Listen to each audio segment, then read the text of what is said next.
So Miranda, if you could start off by telling me, do you intend to vote in the referendum on the 18th? Yes, I most certainly will. And may I ask, are you looking to vote yes or no? I'm going to vote no. Okay. Definitely.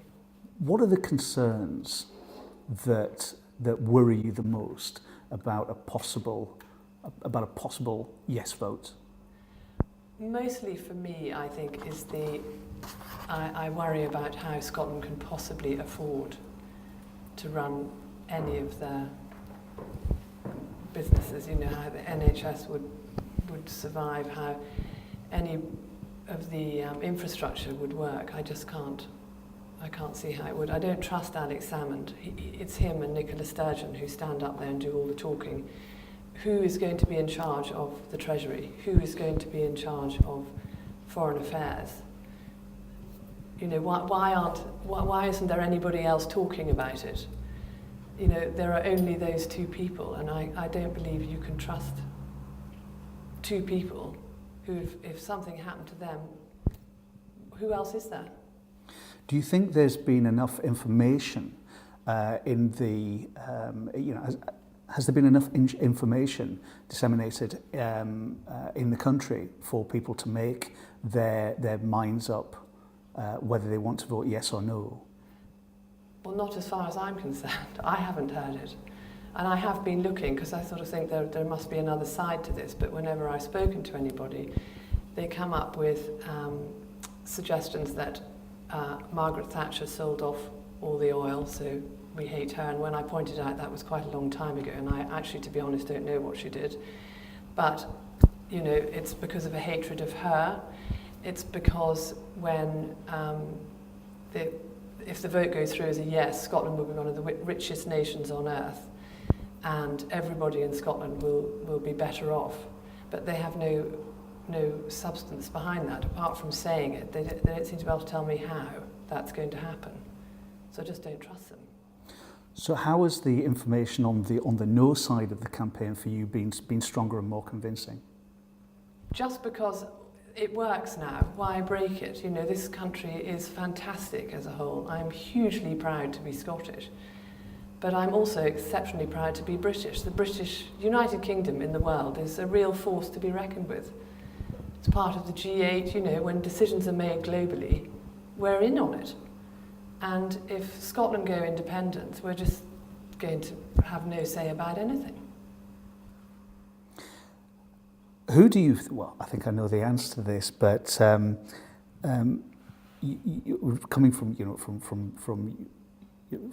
your answers, I would suggest that you think that the No campaign has led a more credible campaign so far. How do you feel that the politicians across the board have behaved so far in the campaign? I think there's a lot of confusion. I sort of feel that there's probably confusion on, well, the Nationalist SNP only have Alex Salmond and Nicola Sturgeon they do all their talking.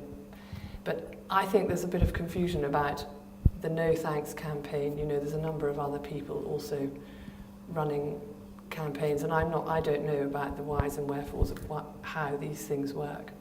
But I don't think a lot of messages have been that clear. I'm just going on how I feel about Britain as a whole and what's happened historically, which make me want to vote no. But I just don't, it's basically because I don't trust, there isn't enough substance behind the yes campaign for me to feel confident that it's the right decision. And what about the allegations of when the Westminster big hitters have come up to Scotland and they have tried somewhat what you could class as bullyboy tactics in terms of the pound, for instance, in terms of the currency? How would you answer that? Well, it annoys me it's being called bullyboy tactics, because all they're doing is saying how it is. And, you know, the Labour, Liberal and the Conservatives on the currency issue have both all been pretty clear that they can't be a shared currency.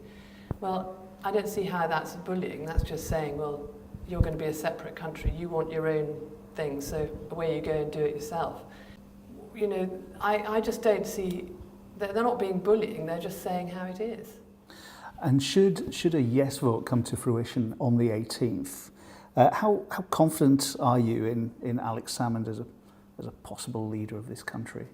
I think he's probably a great orator and he can talk the talk, but I just wouldn't trust him.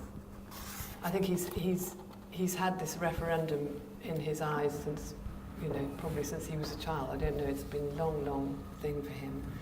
And I don't believe he actually really wants.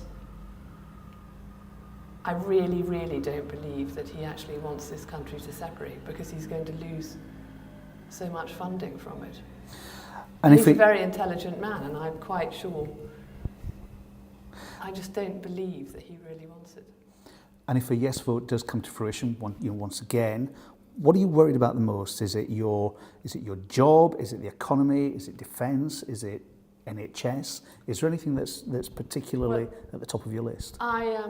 I worry about probably more mundane things, but I don't think they are particularly. I worry about, if you're abroad in some country and there's something kicks off and you're in deep trouble, where's the embassy? Will there be any foreign embassies anywhere?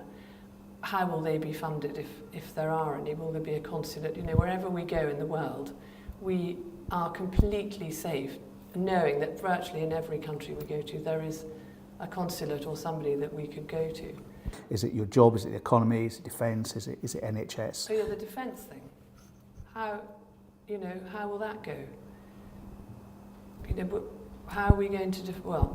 We're attached to England geographically, so there's bound to be a bit of spin-off from the fact that they're defending themselves. So Scotland will be sort of involved in that. But where is all that money going to come from to run these things? Who is going to be in charge of it? I think what worries me most is I don't know, apart from Nicola Sturgeon and Alex Salmond, who's going to be running the country. And they all seem to be keeping their heads well down. Nobody seems to be out there in the public eye. The debate between politicians and voters has become very acrimonious. Do you think that Scotland can recover from this level of bitterness and anger? I mean, it's dividing families. The debate is dividing communities in some instances. I think that is a real valid point. I think it's quite divisive for Scotland, whatever the result is going to be, because people will have, stuck their colours to the mast, and they will have said, I wanted the union or I didn't. And I personally am not going to fall out with somebody just because they voted yes, but I know there are a lot of people who won't countenance somebody who votes another way to them. It's what most of the wars in the world are made of.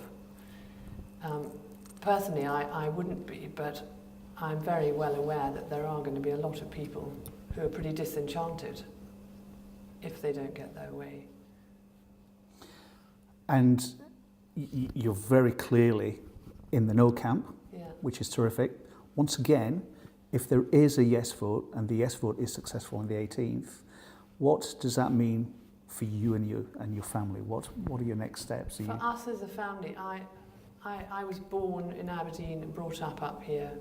I've lived here and come and gone, obviously, as I worked in my life, but I've always come back here. We live here now. We take our children to the west coast of Scotland on holidays. We're completely rooted in Scotland. I passionately love it. And I never, ever want to leave. And I'd probably stick by it, but I also sometimes think, depending on what happens afterwards, whether we would seriously consider moving to the north of England, Northumberland or somewhere. I just, it wouldn't happen overnight, but that might be the only thing that would see us off, actually, if our lives were badly affected. And you'd only know that in time, because nobody really knows what's going to happen. If there is a yes vote, nobody knows. There won't be sort of fire and brimstone overnight, but over a few years it depends how much is taken from us as to whether we want to stay there or not.